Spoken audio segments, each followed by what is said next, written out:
Friends, இப்போ ஒரு சின்ன டிப்ஸ் சொல்கிறேன். இப்போ நான் மாவாட்டிகிட்ருக்கேன்.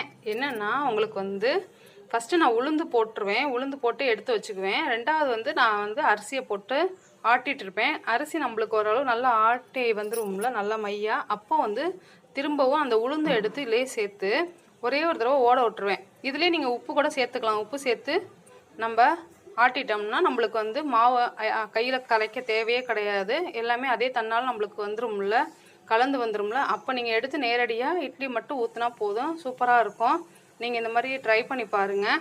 நம்ம வந்து அடிக்கடி உட்காந்து நம்ம பிரித்து உப்பு போட்டு நம்ம கலந்து வைக்கணும்லாம் அவசியம் இல்லை. கடைசியாக வந்து உளுந்தி இதோட சேர்த்து நம்ம உப்பு சேர்த்து கலந்துட்டோம்னா ஈஸியாக நம்ம மாவு வந்து எடுத்துடலாம். இந்த மாதிரி எடுத்திருக்கேன். இங்கே பாருங்கள், மாவும் அரிசி கலந்து எடுத்துகிட்டு வந்தாச்சு. அவ்வளோதான். இப்போ நேரடியாக நம்ம இட்லிக்கு புளிச்சதுக்கப்புறம் நம்ம இட்லி ஊற்றிக்கலாம். நம்ம உட்காந்து தனித்தனியாக உப்பு போட்டு திருப்பி கலக்கணும்னு அவசியமே கிடையாது. இதே மாதிரி நீங்களும் ஃபாலோ பண்ணுங்கள்.